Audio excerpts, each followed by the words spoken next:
Bienvenidos hermanos a este tercer estudio, tercera sesión y conclusión de lo que ha sido nuestra serie de temas acerca de la divinidad o de la deidad, en la cual hemos tratado de enfocarnos en responder la importantísima y para nosotros fundamental pregunta que pues aclararía muchas de las controversias con respecto a este tema. Es precisamente en lo que se refiere a la pregunta de si el Padre, el Hijo y el Espíritu Santo tienen forma corporal. Este obviamente es el tercer tema y es la conclusión de esta serie. Y invitamos y recomendamos encarecidamente a todos nuestros oyentes, aquellos que están siguiendo este estudio, que por favor unan esta sesión con las dos anteriores, puesto que es un solo tema, solamente que obviamente por la extensión del mismo fue dividido. Sin embargo, es sumamente importante que unan las conclusiones de cada una de las sesiones anteriores a esta sesión final, para que podamos entonces ver con claridad la idea que se ha deseado presentar a nuestros oyentes. Entonces, vamos en la sesión de hoy, vamos a centrarnos en el Espíritu Santo y en tratar entonces de contestar esta pregunta en relación con el Espíritu Santo. Es decir, ¿el Espíritu Santo tiene forma corporal? Y en el caso que sea afirmativa la respuesta a esta pregunta, ¿es una forma de persona? ¿La forma del Espíritu Santo es una forma de una persona?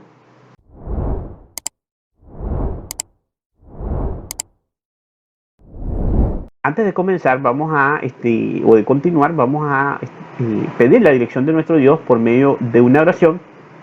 Les voy a invitar a que entonces me acompañen desde los lugares donde estén escuchando este tema, me acompañen en esta oración.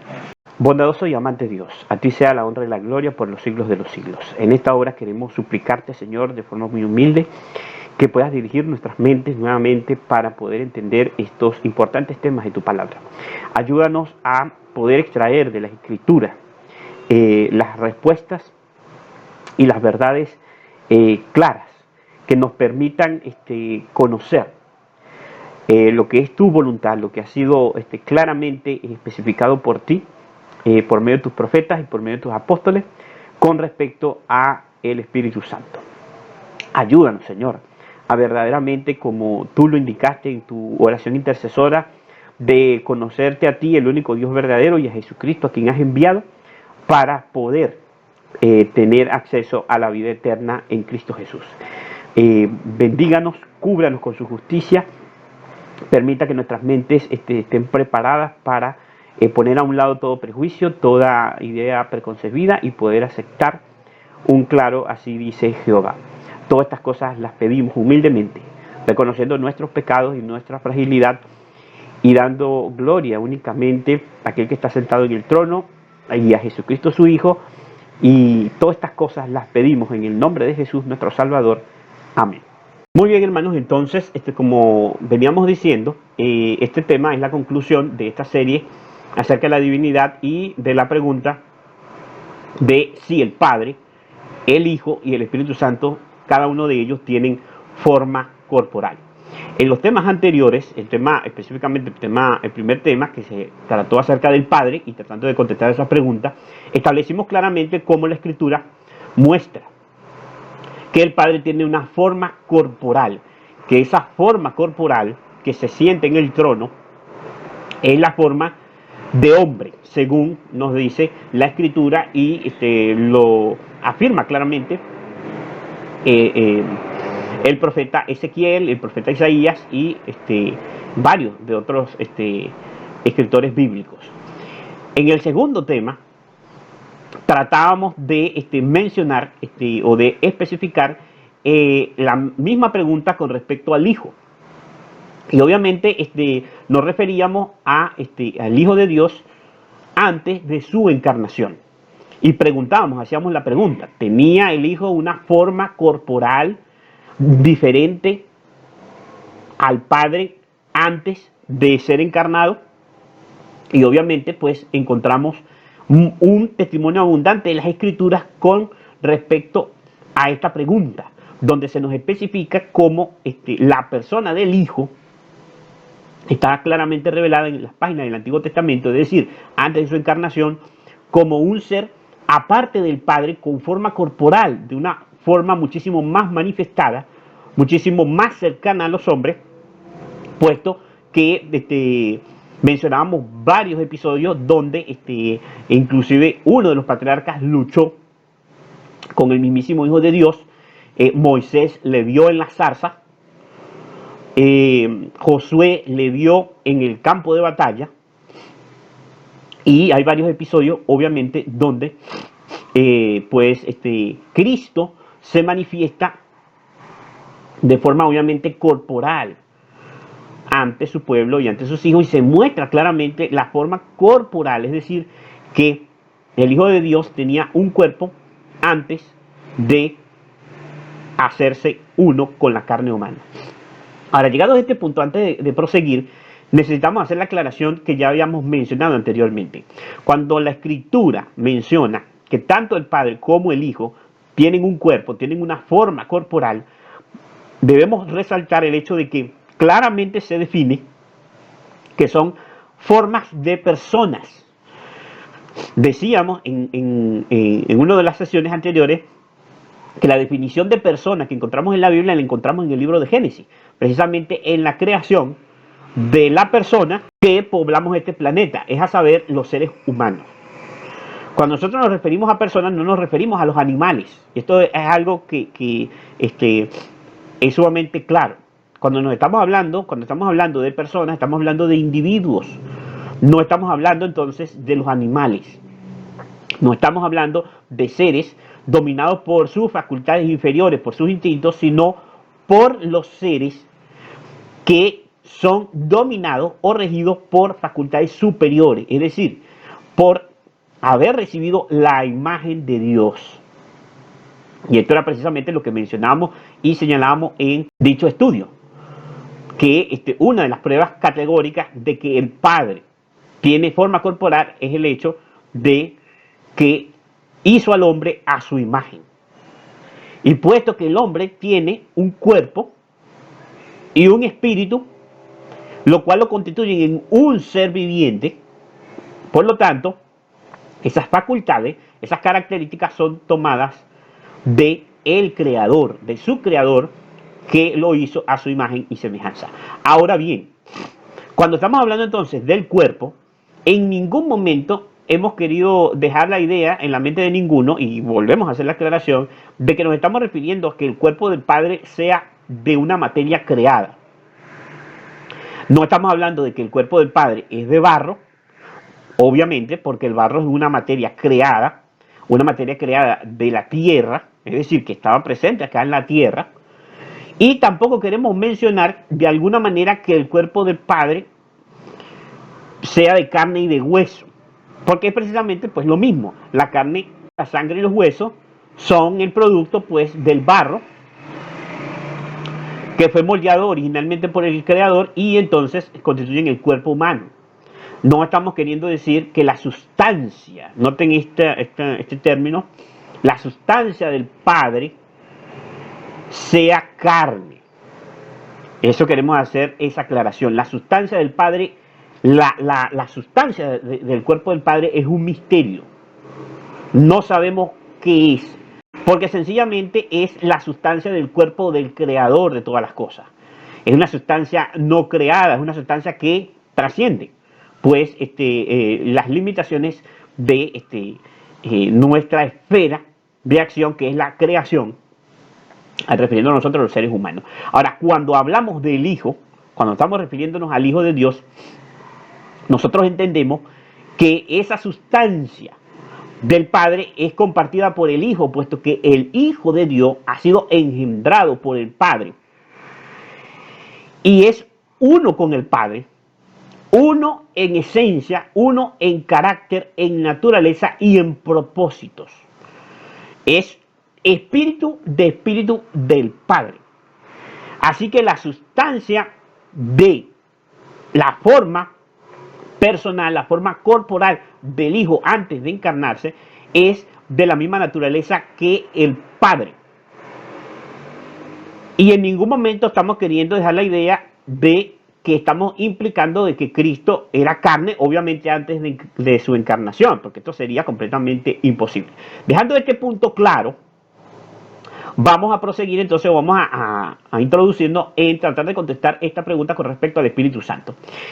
El texto o el primer texto, la primera mención en la Escritura con respecto al Espíritu Santo, la encontramos en el libro de Génesis, en el capítulo 1, y los versículos, obviamente el versículo 2.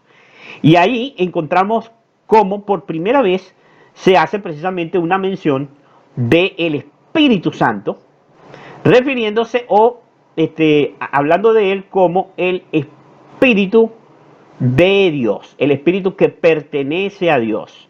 Ahora bien, la Escritura dice entonces en Génesis capítulo 1, versículo 2, dice, y la tierra estaba desordenada y vacía, y las tinieblas estaban sobre la faz del abismo, y el Espíritu de Dios se movía sobre la faz de las aguas. Esta es la primera vez, obviamente, que se menciona al Espíritu Santo en la Biblia. Ahora bien, solamente este texto nos podría a nosotros mencionar claramente la naturaleza, es decir, nos podría señalar claramente la referencia o darnos la base fundamental de lo que nosotros debemos creer o sostener con respecto al Espíritu Santo. Cuando nosotros revisamos el término espíritu, la palabra, pues que es traducida en nuestra versión de la Reina Valera del 60 como espíritu, nosotros encontramos que la palabra espíritu que se usa en Génesis capítulo 1 versículo 2 es la palabra hebrea ruja, es decir, que se pronuncia como ruja. Ahora, esta palabra literalmente se traduce como viento, como exhalación, como aire, es decir, como el viento, si el viento que sopla de aire. Esto es exactamente lo que la palabra nos está diciendo. La palabra espíritu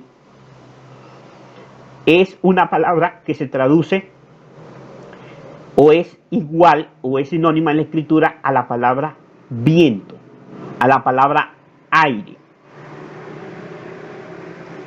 Ahora bien, el texto, volviendo al texto, nos está diciendo, nos está hablando ciertamente del momento en que fue creada este planeta, que fue creada esta tierra. Y se nos dice que la tierra estaba desordenada y vacía y que el Espíritu de Dios se movía sobre la faz de las aguas. Ahora, lo que se nos está comunicando en ese versículo y que se nos está diciendo con claridad es que el viento que venía de Dios o el aliento que venía de Dios se movía sobre la faz de las aguas. El texto está comunicando un movimiento sobre la faz de las aguas, es decir, sobre la superficie del agua que estaba en ese momento en aquella tierra que estaba desordenada y vacía.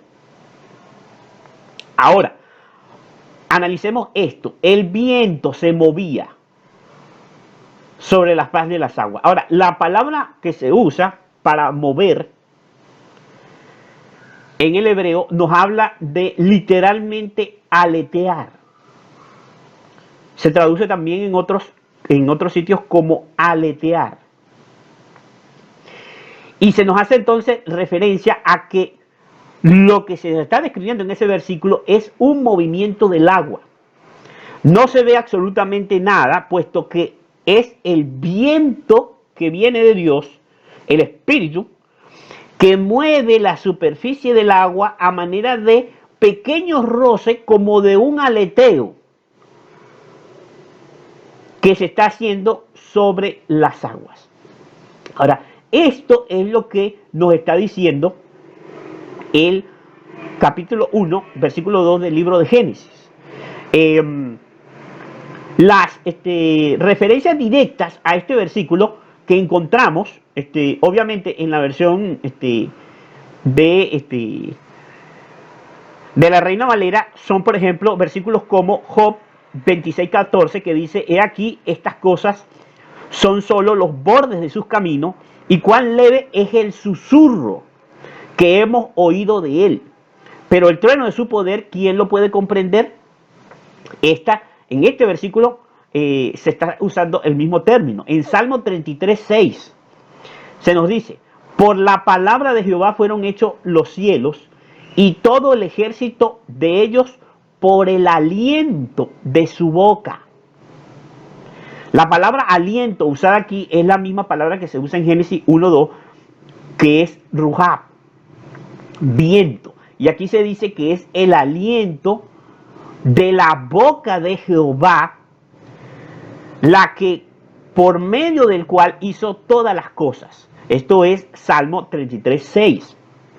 Ahora aquí vemos claramente que la palabra de Jehová, por la palabra de Jehová fueron hechos los cielos. Es precisamente lo que encontramos registrado en el capítulo 1 del libro de Génesis, cuando se nos menciona entonces que en el principio creó Dios los cielos y la tierra estaba desordenada y vacía, y las aguas cubrían la faz del abismo, y el Espíritu de Dios, el viento que venía de Dios, revoloteaba sobre la faz de las aguas.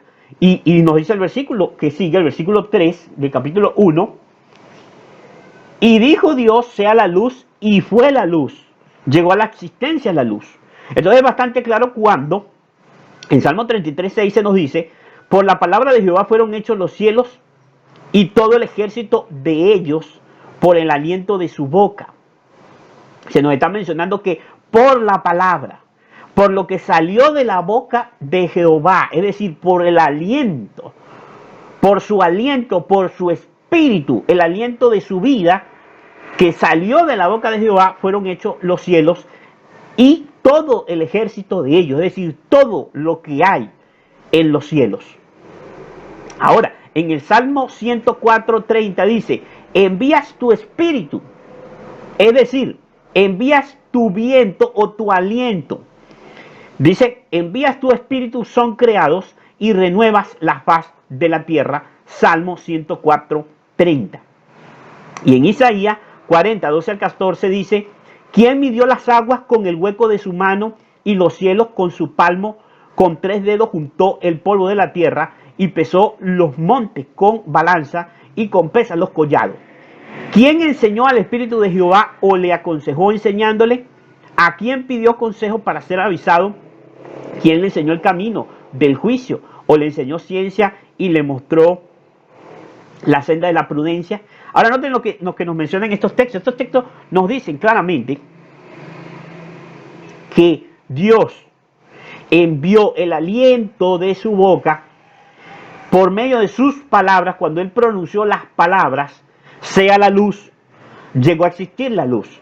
Y esa palabra, ese aliento que salió de su boca, ese espíritu que salió de su boca, que salió de su mente. Porque notemos que las palabras, el lenguaje, es una manifestación de ¿qué cosa? De nuestros pensamientos. Así que los pensamientos de la mente de Dios fueron expresados, es decir, salieron de su mente en forma de palabra. Esa palabra era un poder creador que creó los cielos y todo el ejército de ellos, es decir, todo lo que hay en los cielos. Y esa palabra es el aliento de su boca. Esa palabra es el Espíritu de Dios. En el capítulo 1, versículo 2. Ahora, este versículo, por lo tanto, no puede ser usado para demostrar que el Espíritu Santo era un ser aparte del Padre y del Hijo que estaba presente en la creación. Porque el versículo, la naturaleza del versículo, la forma como está presentado el versículo, precisamente el propósito del versículo es mencionar, es presentar la forma en cómo el Padre creó los cielos y la tierra. Ahora bien, cuando nosotros entonces tomamos este versículo, lo comparamos con el versículo, por lo menos 1.26, donde se dice, hagamos al hombre a nuestra imagen, conforme a nuestra semejanza, nosotros nos damos cuenta de que obviamente el Padre no estaba solo en la creación de la tierra. Ahora bien, esa persona que estaba acompañando al Padre está claramente especificada en el Evangelio según San Juan en el capítulo 1 y versículos 1 al 3, donde claramente se nos menciona quién era ese compañero, quién era ese colaborador que tenía el Padre en el principio y que él estuvo allí juntamente con el Padre en la creación de los cielos, de la tierra y de todo el ejército de ellos. Y la Escritura dice claramente que el que estuvo, el ser personal, el ser individual, que estuvo junto con el Padre en la creación de todas las cosas, es el Verbo. Es el Verbo. Y dice acá, en el principio era el Verbo, leo del Evangelio según San Juan, capítulo 1, versículo 1 al 3. En el principio era el Verbo y el Verbo era con Dios, o es decir, estaba con Dios. Porque recordemos que en hebreo el verbo ser es el mismo verbo de estar. El verbo era con Dios o estaba con Dios y el verbo era Dios. Es decir, el verbo también estaba con Dios y el verbo era divino. El verbo estaba allí con el Padre. Porque obviamente entendemos claramente que este texto se refiere, como lo hemos estudiado en los temas anteriores, se refiere al Hijo de Dios, a Cristo. Dice el versículo 2. Este era o estaba en el principio con Dios. Todas las cosas por Él fueron hechas y sin Él nada de lo que ha sido hecho fue hecho. Noten, todas las cosas fueron hechas ¿por quién? Por el Verbo. Y sin Él nada de lo que ha sido hecho fue hecho. Es decir, que el Padre no crea nada en absoluto, sino juntamente con el Hijo. El versículo 3 dice, todas las cosas por Él fueron hechas y sin Él nada de lo que ha sido hecho fue hecho. En Él estaba la vida y la vida era la luz de los hombres. Como vimos en nuestro segundo tema, analizábamos el hecho de que el relato de la creación nos habla, número 1, en el capítulo 1 se nos habla de un Dios creador, pero en el capítulo 2 se repite el relato de la creación presentándonos un Dios más personal, al cual se le llama de manera mucho más específica Jehová Dios. En el capítulo 2 del libro de Génesis, donde Jehová Dios dice que toma del polvo de la tierra y sopla sobre la nariz de ese cuerpo que había formado del polvo de la tierra aliento de vida y llegó a ser un hombre, un ser viviente. Ahí obviamente estamos hablando claramente del verbo de Dios, es decir, de aquel que es la acción de Dios, de aquel que es la palabra de Dios, como lo traduce en otras versiones de la Biblia. No se traduce el verbo de Dios, sino la palabra de Dios. La palabra de Dios es el verbo, es una persona, pero el verbo fue el que se hizo carne y habitó entre nosotros, es decir, es el Hijo de Dios. Ahora, es decir, el relato de la creación nos está diciendo que el que dijo en la creación fue la luz, y la luz llegó a existir, ¿fue quién? Fue el verbo. Porque aquí acabamos de leer que sin Él nada de lo que ha sido hecho fue hecho, y Él es la palabra de Dios. Él es el verbo de Dios. Ahora bien, este verbo era el que estaba presente en la creación. Y el versículo 1, o mejor dicho, el versículo, capítulo 1, versículo 1 y 2 del libro de Génesis, nos está describiendo es que la presencia de Dios se manifestó en ese lugar de la creación. Y el medio por el cual se manifestó la presencia de Dios era por medio del Espíritu Santo.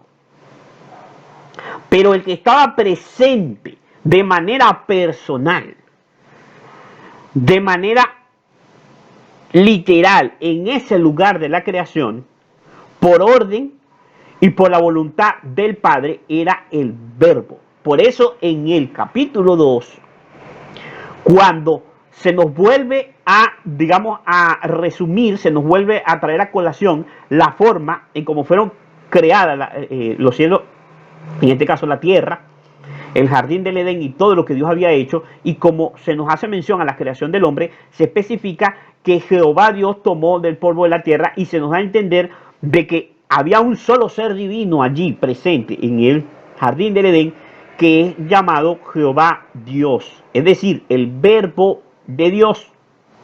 Ahora noten bien, cuando se nos hace entonces referencia en el capítulo 1, versículo 2, con respecto a que el Espíritu de Dios se movía sobre la faz de las aguas, y ese Espíritu era el aliento de la boca de Dios, es decir, de las palabras de Dios, es lo que sale de la boca de Dios, es lo que sale de las palabras, el resultado de las palabras de Dios. Porque noten que las palabras es el movimiento del aire a través de cuerdas vocales. Así que la palabra, el sonido articulado que componen las palabras, salen obviamente a causa del aliento de una persona. Ese aliento es el espíritu de vida. Ese aliento es el Espíritu de Dios. Ese aliento es la presencia de Dios. Y el que estaba presente en ese lugar de la creación era el Verbo de Dios. Era el Hijo de Dios. Encontramos confirmación de esto en una declaración del Espíritu Profecía que encontramos en el libro de la Educación, la página 120. Y ella nos dice: pero cuando venga el Espíritu de verdad, Él los guiará a toda la verdad. Solamente mediante la ayuda de ese Espíritu, que en el principio se movía sobre la faz de las aguas, de aquel Verbo por quien todas las cosas fueron hechas, de aquella luz verdadera que alumbra a todo hombre, puede interpretarse correctamente el testimonio de la ciencia. Tan solo mediante su dirección puede descubrirse sus verdades más profundas. Únicamente bajo la dirección del omnisciente podremos llegar a pensar lo mismo que él cuando estudiemos sus obras. Educación, página 120. Aquí la mensajera del Señor precisamente armoniza el registro bíblico de manera completa. Ella hace una especie de puente bastante claro y bastante consistente, y ella nos está estableciendo que lo que encontramos en el versículo, en el capítulo 1, versículos 1, 2 y 3 del libro de Génesis, es lo mismo que encontramos en el Evangelio de San Juan, capítulo 1, versículos 1, 2 y 3. Y que el Espíritu de verdad que se movía sobre la faz de las aguas en aquel momento del inicio de la creación es el Verbo. Era la manifestación de la presencia del Verbo de Dios, que es la luz verdadera que alumbra a todo hombre, puesto que el Espíritu de verdad es el que nos guía a toda la verdad. Y conoceréis la verdad, y la verdad os hará libre. Seremos alumbrados, seremos iluminados por la luz de Dios que está manifestada en el rostro de Jesucristo, porque Él es el medio de la revelación de Dios. Y esa revelación llega a nosotros por medio de la persona del Hijo, que es el Verbo, que en el principio hizo todas las cosas y que formó al hombre a la imagen propia, es decir, a la imagen que él tenía, que es la misma imagen de su Padre, la imagen de Dios, la imagen del Padre. Ahora bien, por esto el versículo 26 del capítulo 1 del libro de Génesis nos dice que Dios dijo: hagamos al hombre a nuestra imagen conforme a nuestra semejanza. Ahí obviamente se nos muestra cuál era el plan de Dios, cuál era el plan del Padre. Y cómo el Hijo de Dios, cómo el Verbo de Dios lo ejecutó en el relato del capítulo 2 del libro de Génesis. Cuando se nos dice que Jehová Dios entonces tomó del polvo de la tierra y hizo al hombre y sopló en él aliento de vida, es decir, el Espíritu de vida, el Espíritu Santo, el Espíritu de Dios lo sopló sobre aquel muñeco de barro y el hombre llegó a ser un ser viviente. Ahí nosotros llegamos a la definición de lo que la Biblia establece acerca de lo que es una persona. Y una persona, mis hermanos, está compuesta de un cuerpo y de un espíritu. Ahora, volviendo entonces a la pregunta. ¿Tiene el Espíritu Santo una forma corporal? ¿Cuáles son las formas en la Escritura que, por los medios de los cuales se nos presenta el Espíritu Santo? Es decir, ¿cómo se presenta el Espíritu Santo en la Biblia? ¿Qué se usa para representar al Espíritu Santo, por decirlo así, para presentarlo? Y esto es algo sumamente importante. Cuando nosotros vamos al Evangelio según San Juan, en el capítulo 3, versículo 8, obviamente nosotros vamos a entender, noten, que el Antiguo Testamento está escrito en hebreo, y por eso hacíamos referencia que la palabra espíritu en el Antiguo Testamento es la palabra ruhab. Ahora bien, ¿qué ocurre en el Nuevo Testamento? En el Nuevo Testamento, obviamente que está escrito su mayoría en griego. ¿Qué ocurre con el Nuevo Testamento? En el Evangelio según San Juan, en el capítulo 3 y versículo 8, el Señor Jesús habla acerca del Espíritu Santo y él dice, el viento sopla de donde quiere y oye su sonido, mas no sabe de dónde viene ni a dónde va. Así es todo aquel que es nacido del Espíritu. La palabra que se usa en este texto para hablar del Espíritu es la palabra griega neuma, que es en este versículo traducida tanto como viento, o sea, es traducida en el mismo texto, es traducida tanto como viento, o sea, se usa la palabra viento para traducirla al castellano como espíritu al final del versículo. Y la misma palabra neuma nos está hablando de lo que representa esta palabra cuando nos está hablando del aire, de la idea de neumáticos. En nuestro día, para tratar de entenderla mejor, que el neumático está lleno de aire y por eso se le llama neumático. Ahora noten, en griego la palabra es diferente porque la palabra es neuma, pero significa exactamente lo mismo que la palabra hebrea ruhab en el Antiguo Testamento en hebreo. Y la idea es exactamente la misma. La palabra usada por o para referirse al Espíritu Santo es la palabra neuma, la palabra viento, la palabra aire, la palabra aliento. Ahora, en la Biblia se usan varias figuras para representar al Espíritu Santo.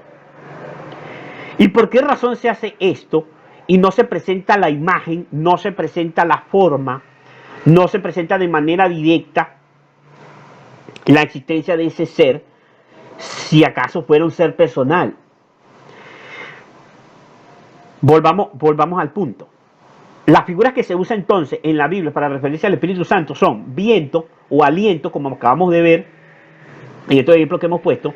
Se usa el fuego como una figura del Espíritu Santo, como un símbolo del Espíritu Santo. Eso lo encontramos en Hechos capítulo 2, versículos 2 al 4, cuando se nos dice que cuando se derramó el Espíritu Santo en el día del Pentecostés, sopló un fuerte viento sobre toda la casa y los que estaban en la casa se les repartió lenguas de fuego, cada uno sobre sus cabezas, que era el símbolo de que el Espíritu Santo había sido derramado en los corazones de los que estaban presentes en la casa de Dios en el día del Pentecostés.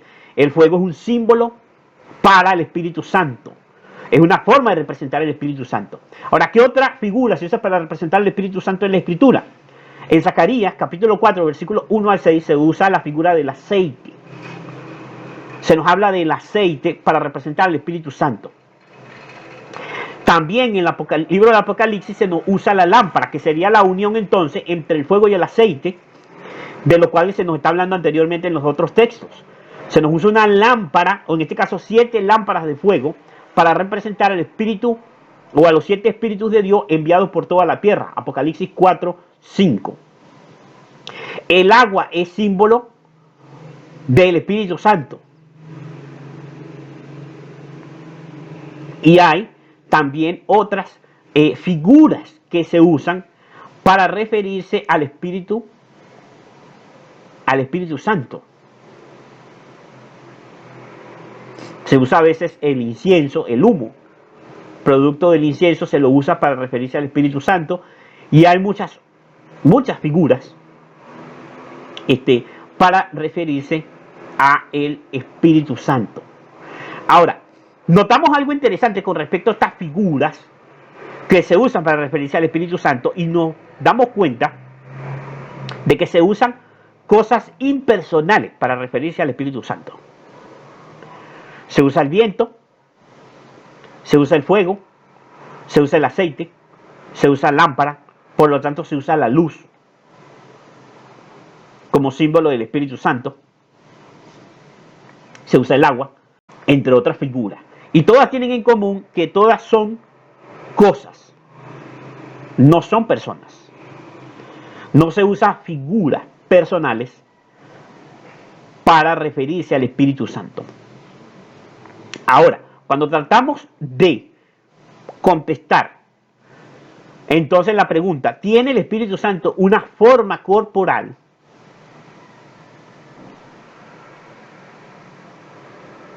Y si la tiene, es una forma corporal que nos permita concluir que es una persona, encontramos que todas estas figuras no nos permiten concluir de esa manera. No solamente esto, el versículo bíblico que nos menciona, o la ocasión en la escritura donde se menciona de manera mucho más clara y puntual una manifestación, digámoslo así, más tangible, más real, más visible de el poder del Espíritu Santo, de la presencia del Espíritu Santo, lo encontramos en Lucas capítulo 3 versículo 22, en ocasión del bautismo de Jesús. Y allí, en ocasión del bautismo de Jesús, se nos dice claramente en el capítulo 3 versículo 22, y descendió el Espíritu Santo sobre él, es decir, sobre Cristo, sobre el Verbo de Dios, en forma corporal. Noten esto, este es el versículo bíblico en el cual el Espíritu Santo se lo presenta de forma más real y visible en toda la Biblia. No hay otro versículo que pueda presentar al Espíritu Santo manifestado de una forma tan visible como en esta ocasión. Y por eso el autor bíblico hace mención precisamente a ese hecho. Y él dice, y descendió el Espíritu Santo sobre él, sobre Cristo, en forma corporal como paloma. Y vino una voz del cielo que decía, tú eres mi Hijo amado, en quien tengo complacencia. Ahora, notamos entonces en este versículo en el cual se quiso hacer deliberadamente un énfasis para mostrar la realidad del derramamiento del Espíritu Santo sobre la persona de Jesús en el día de su bautismo, y se menciona que el Espíritu Santo tomó una forma corporal visible como paloma y se asentó sobre el Hijo de Dios, sobre Jesucristo, el Verbo de Dios. Ahora notemos, esta figura que se usa del Espíritu Santo como asumiendo una forma corporal es obviamente, como lo dice claramente el texto, de paloma. De hecho, cuando se intenta representar al Espíritu Santo de forma visible, es decir, se lo intenta representar en un cuadro, en una imagen, en una ilustración, en el mundo cristiano, siempre se lo representa como una paloma. Es la forma más real y que nos indica más directamente que se está haciendo referencia al Espíritu Santo.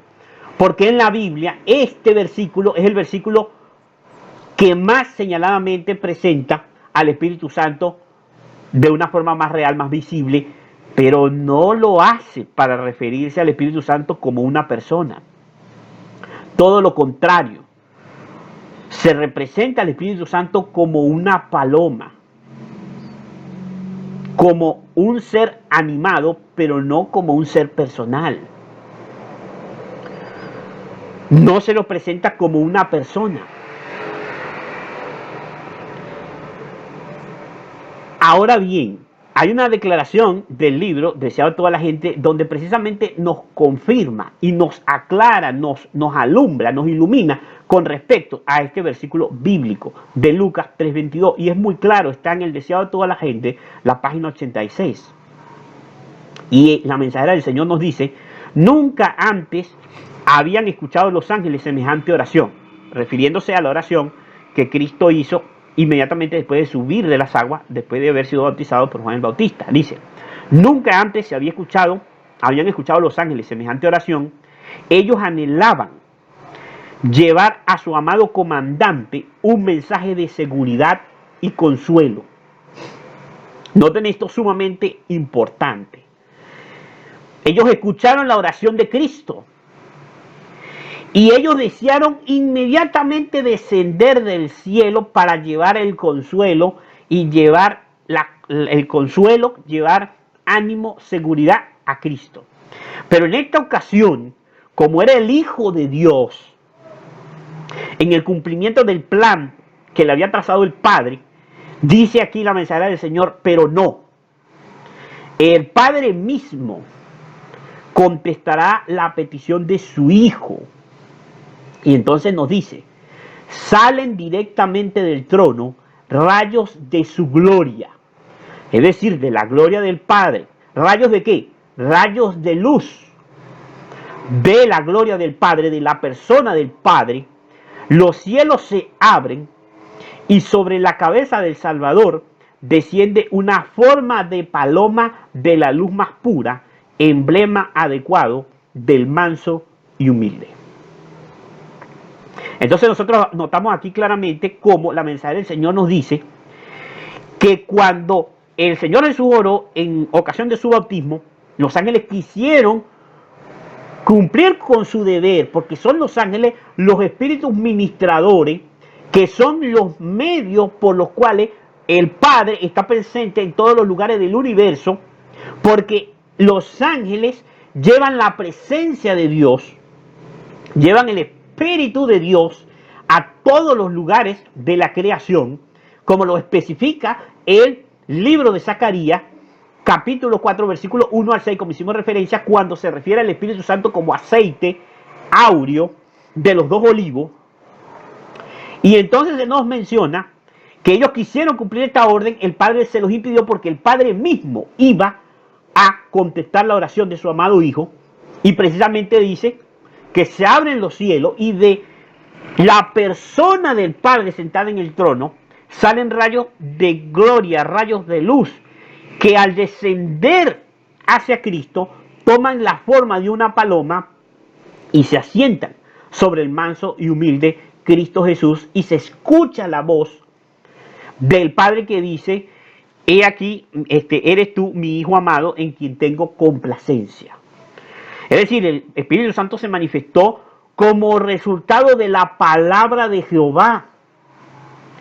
Jehová habló, el que está sentado en el trono, el Padre, está sentado en el trono, y él habló, él dijo: tú eres mi Hijo y en ti tengo complacencia.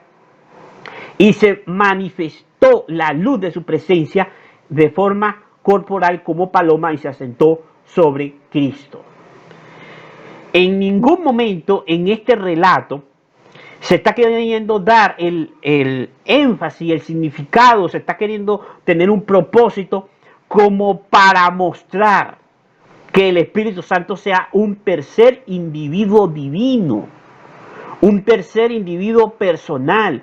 Todo lo contrario, este relato del Evangelio muestra claramente al Espíritu Santo como algo real, pero como una emanación del poder del Padre, de la gloria del Padre, que es comunicada al Hijo. Su Hijo es lleno del Espíritu Santo y se establece esa unidad entre el Padre, reconociendo a Cristo como su único Hijo engendrado. Entonces aquí notamos que estos textos no pueden ser usados para decir que había un tercer ser divino llamado el Espíritu Santo, que estaba presente en ocasión del bautismo de Cristo. El Espíritu Santo es la vida de Dios, es la naturaleza de Dios, es el poder, la gloria de Dios, como hemos visto aquí, la palabra de Dios, el poder por el cual Él creó los mundos, la fuerza creadora de Dios por lo cual Él le da vida a todo el universo, es el Espíritu Santo. Pero no es una persona aparte, un individuo aparte del Padre y del Hijo. Es una manifestación de las personas del Padre y las personas del Hijo cuando no están directamente presentes en algún lugar. El Espíritu de Dios, sea del Padre o sea del Hijo, es la presencia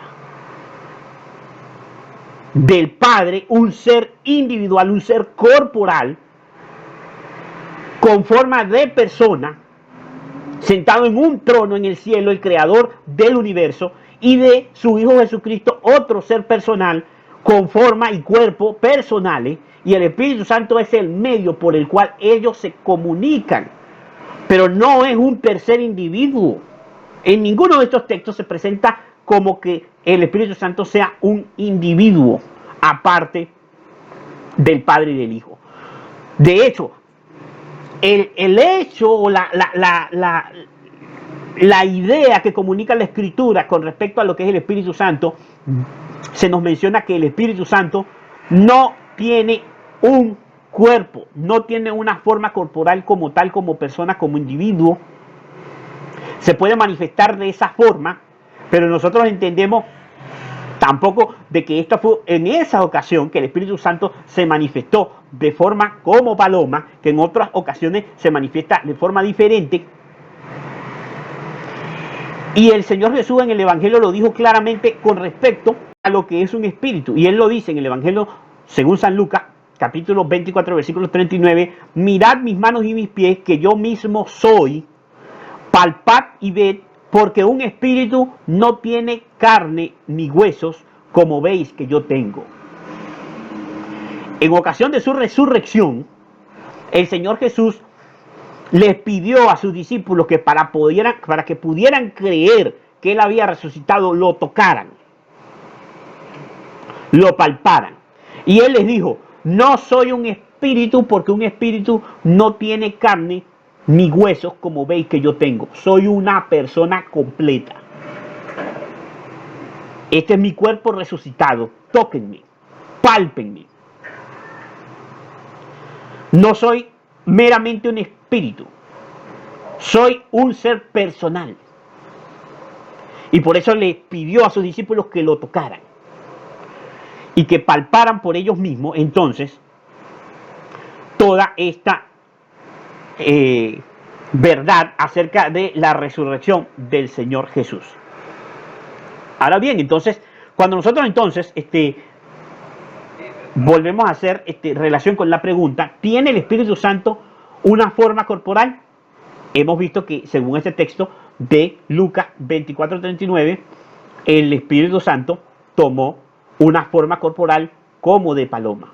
Podemos nosotros concluir que el Espíritu Santo, al tomar una forma corporal, eso nos indica que es un tercer ser divino, un tercer individuo divino, un tercer ser que constituye un trío de individuos en el cielo. Estos textos no nos permiten a nosotros concluir para nada, llegar para nada a esa conclusión.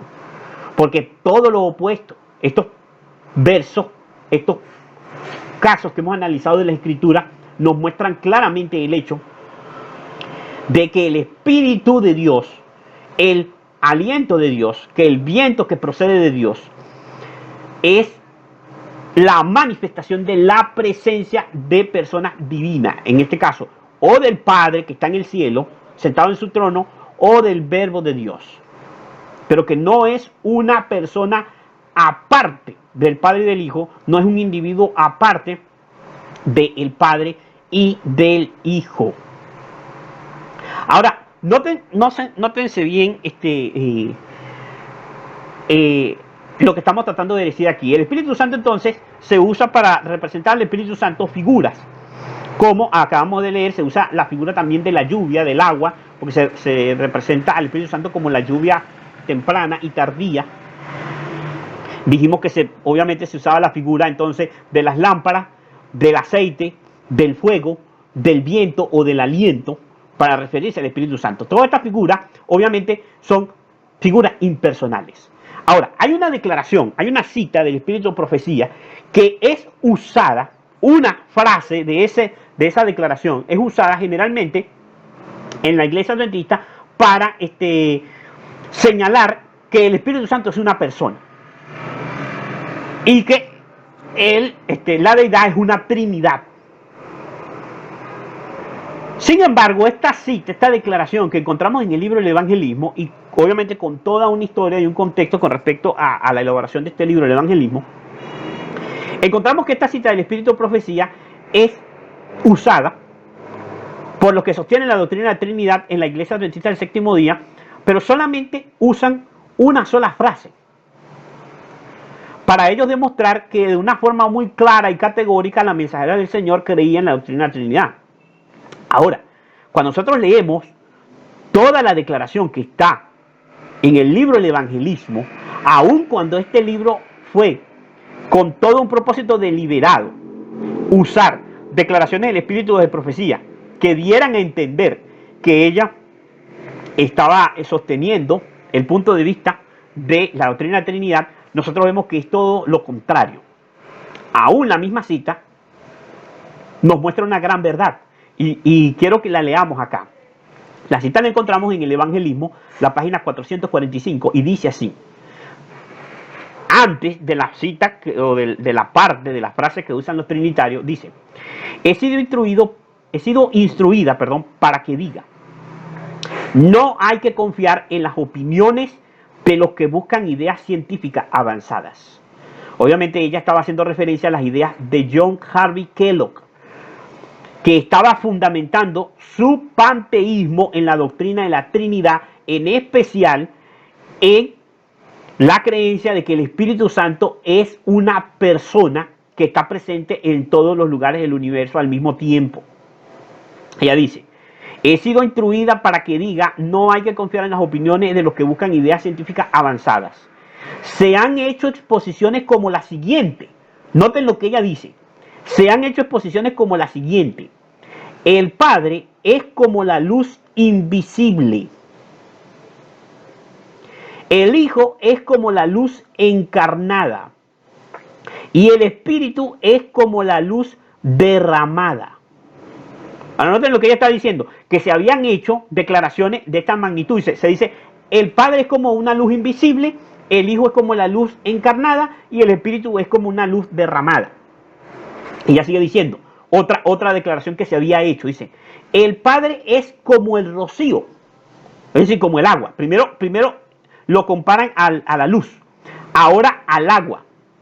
El Padre es como el rocío, vapor invisible. El Hijo es como el rocío reunido en bellísimas gotas. Y el Espíritu es como rocío derramado en el asiento de la vida. Otra exposición es esta, dice ella. El Padre es como el vapor invisible, el Hijo es como la nube plomiza y el Espíritu es la lluvia que cae y obra con poder refrescante. Ahora noten estas representaciones que se habían hecho. Primero el Padre se lo identifica con la luz, una luz invisible, a el Hijo con una luz manifestada y al Espíritu Santo con una luz derramada. Después con el rocío, es decir, con el agua, y finalmente también con el vapor y con el agua, con la lluvia, al Espíritu Santo. Y ella dice, noten, todas estas representaciones espiritistas no son absolutamente nada, son imperfectas y falsas. Debilitan y disminuyen la majestad que no puede compararse a ninguna cosa de origen terrenal. Ahora noten lo que ella está mencionando en esta cita. Ella está diciendo que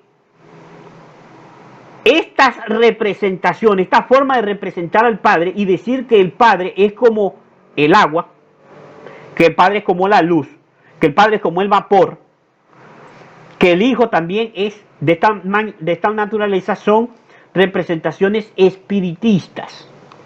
¿Por qué hacemos énfasis en esto? Cuando nosotros tomamos estas tres declaraciones, nosotros podemos darnos cuenta que ella está haciendo énfasis a que el Padre no puede ser representado de esta manera.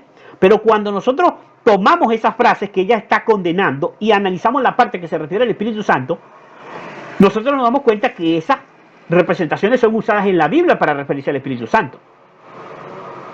Es decir, el Espíritu Santo es como el rocío, es como la lluvia, mejor dicho, como la lluvia que cae y obra con poder refrescante. El Espíritu Santo es como el rocío derramado sobre el asiento de la vida, y el Espíritu Santo es como la luz derramada. Lo acabamos de ver en los versículos que estudiamos anteriormente, y los pueden ustedes volver a revisar cuando quieran.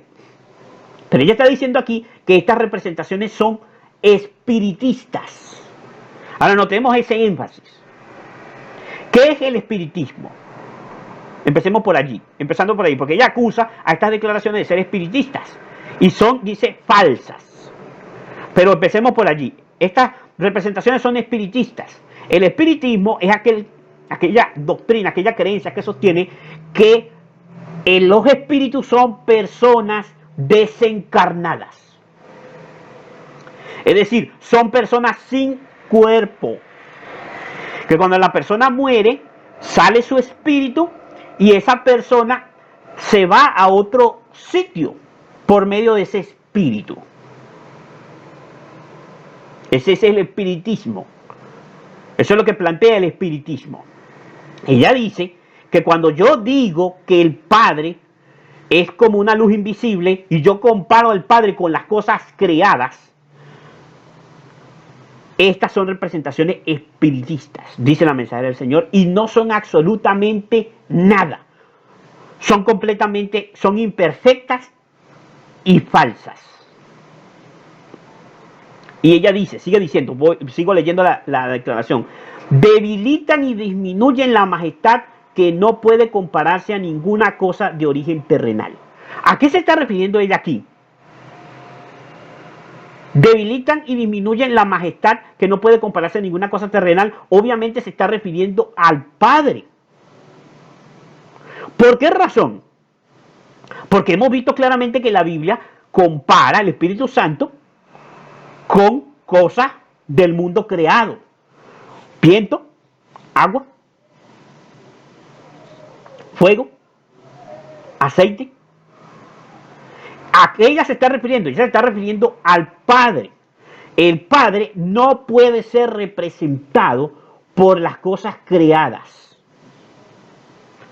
No puede ser comparado a las cosas creadas, ni debe ser representado por ellas. Y entonces sigue diciendo: estas no son más que cosas terrenales que sufren bajo la maldición de Dios a causa de los pecados del hombre. El Padre no puede describirse mediante las cosas de la tierra. Noten, ella especifica: el Padre no puede describirse. No está refiriéndose al Espíritu Santo. Ella dice: el Padre no puede describirse mediante las cosas de la tierra. Ahora, esta cita nunca es analizada por los que sostienen la doctrina de la Trinidad, porque aquí estaríamos llegando a una conclusión. Bueno, pero si el Padre no puede ser comparado con las cosas de la tierra, pero el Espíritu Santo sí puede ser comparado con las cosas de la tierra, como lo hemos visto claramente en la Biblia, entonces hay una diferencia. Hay una diferencia entre el Padre y el Espíritu Santo. Vuelvo y leo: el Padre no puede describirse mediante las cosas de la tierra. El Padre es toda la plenitud de la divinidad corporalmente. Noten lo que dice ahí: el Padre no puede compararse con nada de la tierra. No puede ser comparado con el barro, no puede ser comparado con la madera, no puede ser comparado con el viento, con el fuego, con el aire. No, porque el Padre es toda la plenitud de la divinidad corporalmente. El Padre es toda la plenitud pero con cuerpo. Corporalmente está sentado en su trono de gloria inmarcesible. Esa es la forma como se presenta al Padre en la Escritura. Entonces noten, esto es sumamente importante. El Padre es toda la plenitud de la divinidad corporalmente. Por favor, tengan esa frase allí en mente.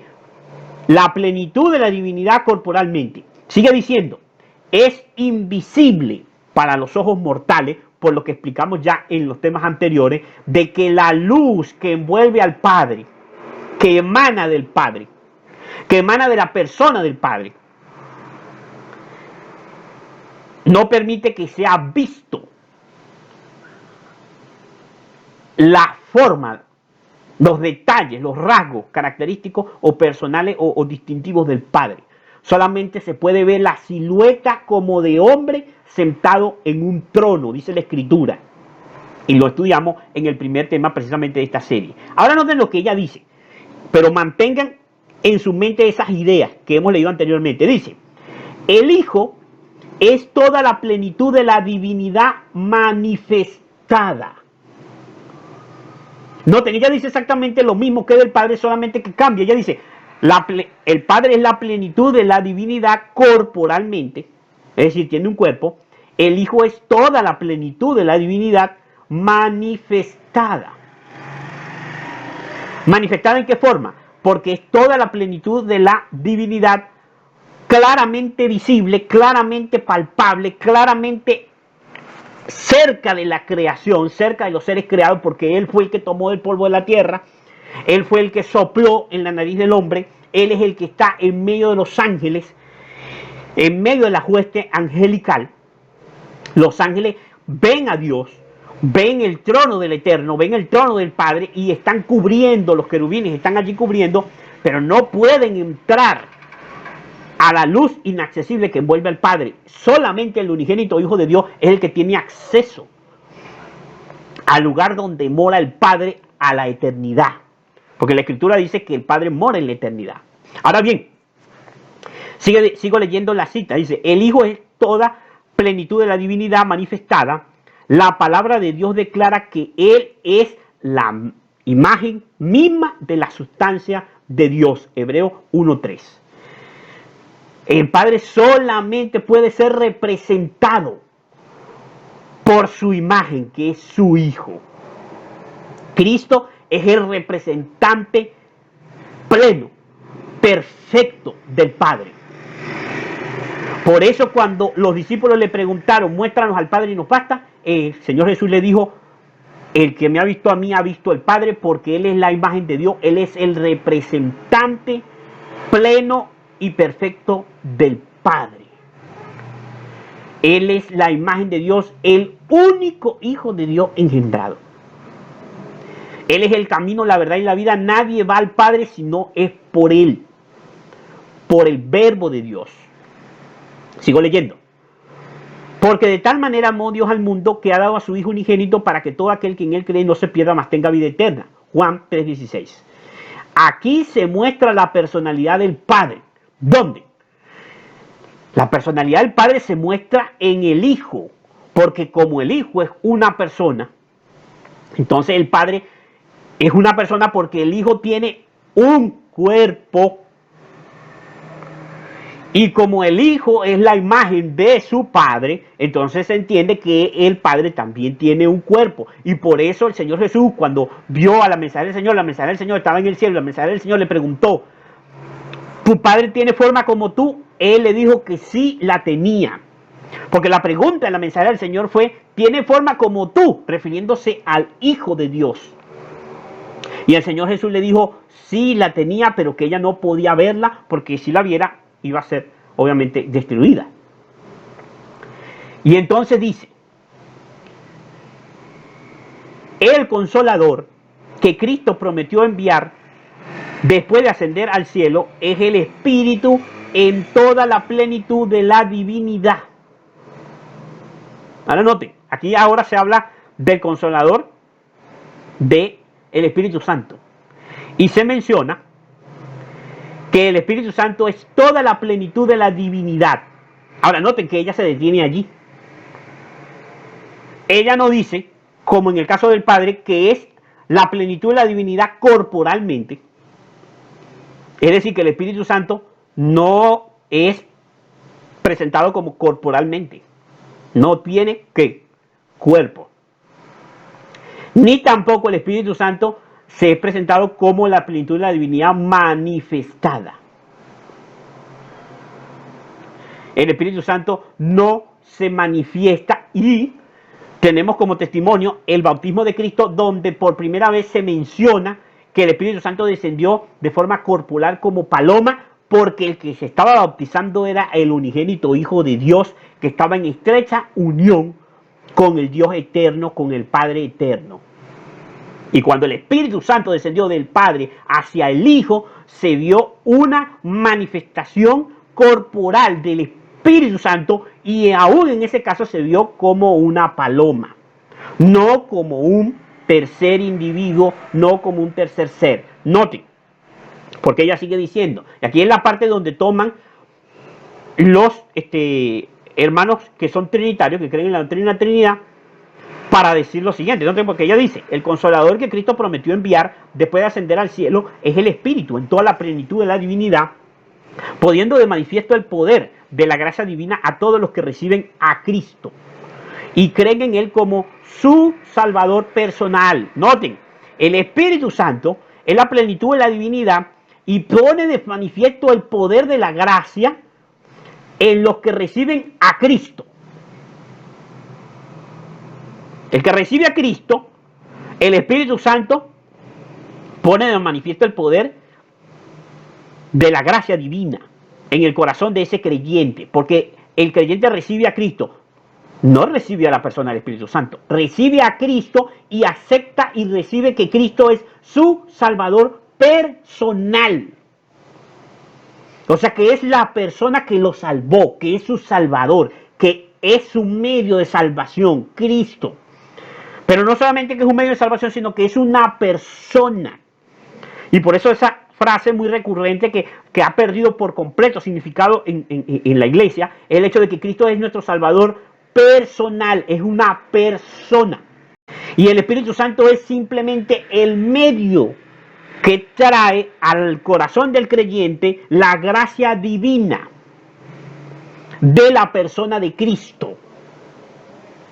Ahora sigo leyendo. Y aquí es donde entonces esta frase la usan los trinitarios. ¿Por qué? Las personas que creen en la doctrina de la Trinidad dice, hay tres personas vivientes en el trío celestial. En el nombre de estos tres grandes poderes, el Padre, el Hijo y el Espíritu Santo, son bautizados los que reciben a Cristo mediante la fe, y estos poderes colaboran con los súbditos obedientes del cielo en sus esfuerzos para vivir una vida nueva en Cristo Jesús. Cuando los hermanos que creen en la doctrina de la Trinidad llegan a esta frase, ellos se olvidan de todo lo demás que dice la cita. Y ellos dicen, aquí está claro, claro. La mensajera del Señor creía en la doctrina de la Trinidad porque dice, hay tres personas vivientes en el trío celestial. Y él dice, en el nombre de estos tres grandes poderes, el Padre, el Hijo y el Espíritu Santo, son bautizados los que reciben a Cristo. Y ellos dicen, eso está muy claro, muy, muy claro. Ahí está más allá de toda duda, dice. Y se olvidan de todo el resto de lo que ella está viniendo diciendo en la cita. Ahora, ¿qué quiso ella decir acá? Esta cita ocurre algo sumamente interesante, porque este manuscrito, esta declaración, fue llevada a la hermana White diciéndosele que precisamente en esta cita, en esta cita en particular, en esta declaración, se estaba apoyando John Harvey Kellogg, el doctor John Harvey Kellogg, para pretender decir que la hermana White avalaba, que respaldaba su posición de panteísmo fundamentado en la doctrina de la Trinidad y en especial en la creencia de que el Espíritu Santo era un tercer ser divino. Esta declaración fue llevada a la mensajera del Señor, y entonces la mensajera del Señor sustituyó, y nosotros le vamos a mostrar el manuscrito escrito por la mensajera del Señor, donde ella añade a la palabra person, o sea, la parte donde dice tres personas, a esa palabra que en inglés es persons, añade la terminación iality, o sea, para que la palabra se leyera no personas, sino personalidades. Esta corrección fue ignorada en la edición del libro del evangelismo. Pero la mensajera del Señor se tomó el cuidado de corregirse a ella misma usando una palabra que no trajese confusión, y ella añadió a esta palabra personas de la frase hay tres personas vivientes. Ella añadió la palabra, o sea, la sustituyó por la palabra personalidades. O sea que la frase debería ser leída como hay tres personalidades vivientes en el trío celestial. Ahora cualquiera podría decir, bueno, pero es que es exactamente lo mismo. No, hay una diferencia. Y si la mensajera del Señor deliberadamente intentó hacer una corrección, fue obviamente con un propósito. La idea está clara en el resto de la cita. Ella está mencionando que el Espíritu Santo no tiene cuerpo. No tiene un cuerpo como lo tienen el Padre y el Hijo. Y que por lo tanto no es una persona aparte del Padre y del Hijo. Sin embargo, el Espíritu Santo, al llevar a los seres creados, es decir, a los ángeles, a los seres de los mundos que no cayeron y al hombre caído, a la raza caída que está en este planeta, llevar la presencia de el Padre, la presencia de Cristo, su Salvador, al corazón y a la mente del creyente, lleva las características personales de Dios y de Jesucristo su Hijo al corazón de la criatura que está en armonía con Dios, o que es colocada en armonía con Dios, redimida en el caso de los seres humanos que hemos caído y necesitamos redención. El Espíritu Santo entonces es el medio, lleva al Espíritu Santo las características personales del Padre y del Hijo, y por eso se habla y se menciona de que es una personalidad. Ahora, noten,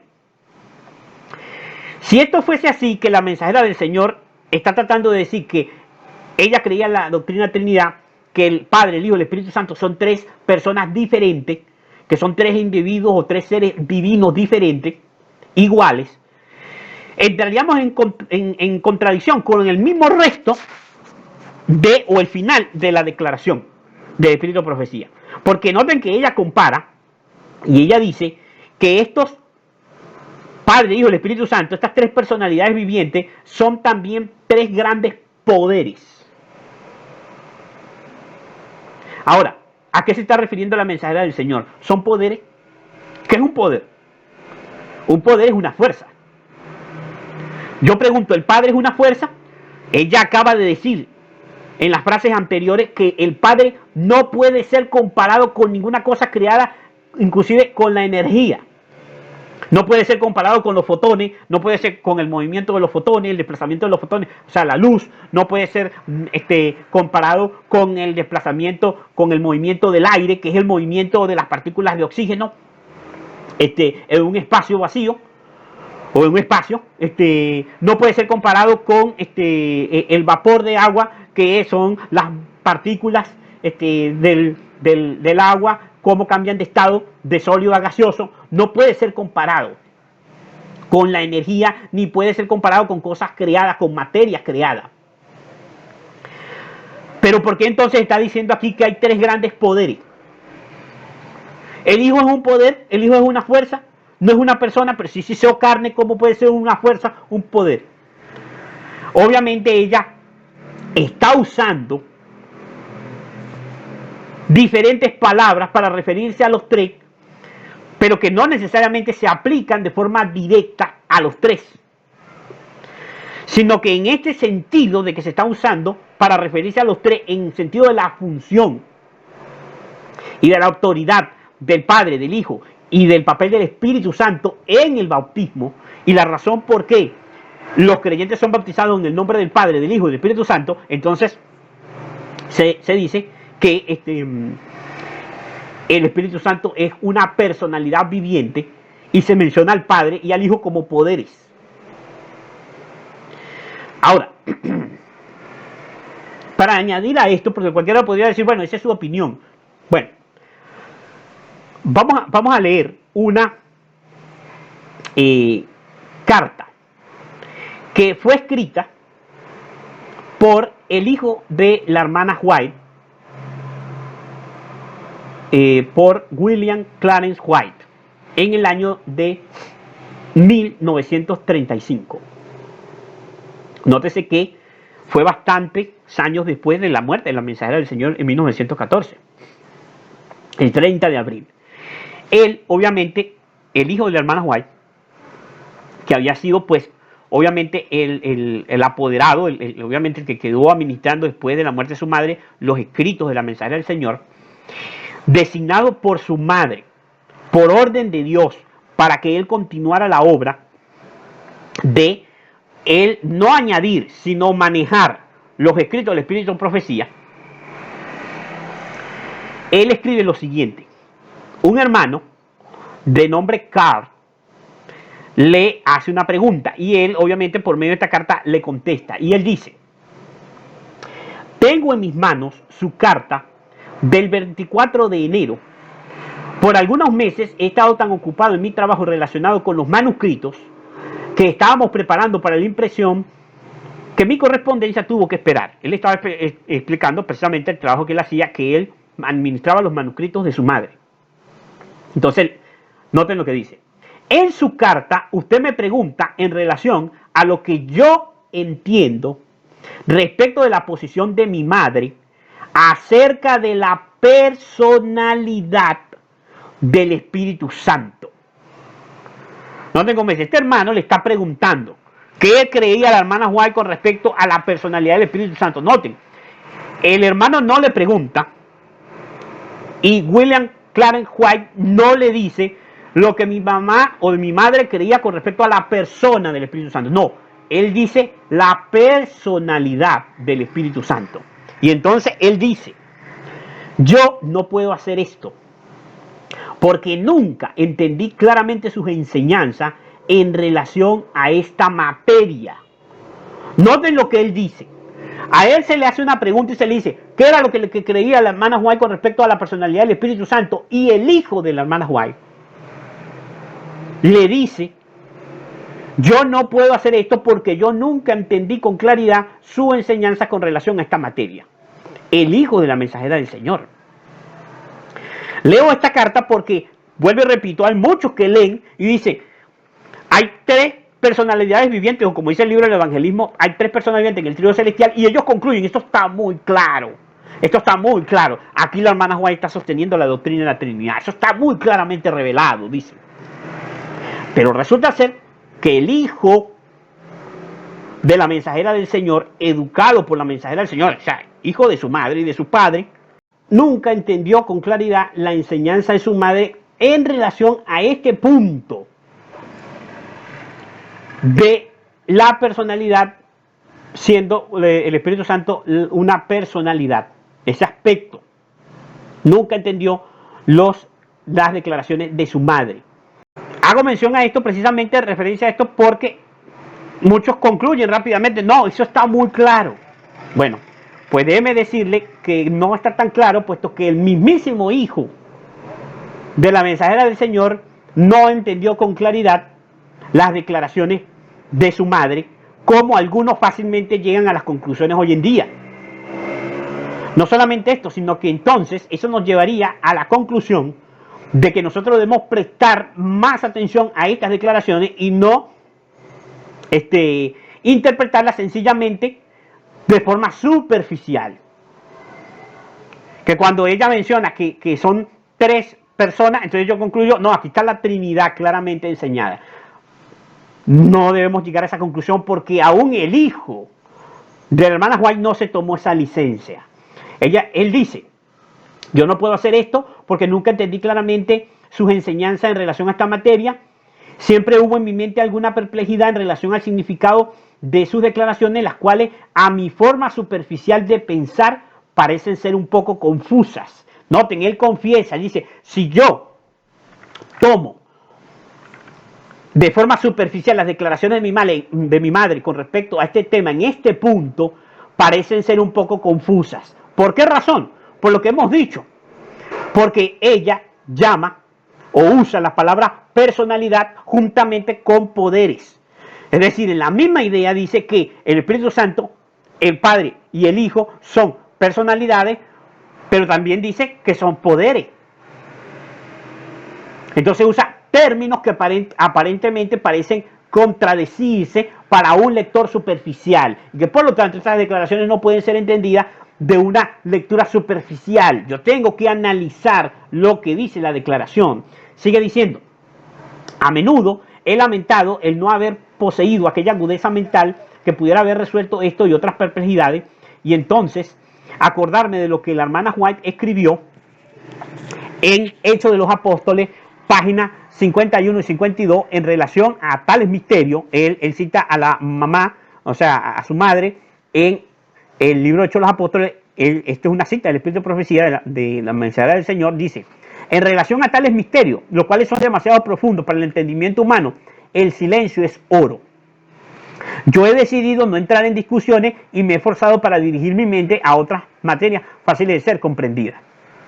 Ahora noten, él viene y cita a su madre en el libro Deseado a toda la gente, páginas 51 y 52, donde la mensajera del Señor nos dice que en relación a estos misterios, los cuales son demasiado profundos para el entendimiento humano, el silencio es oro.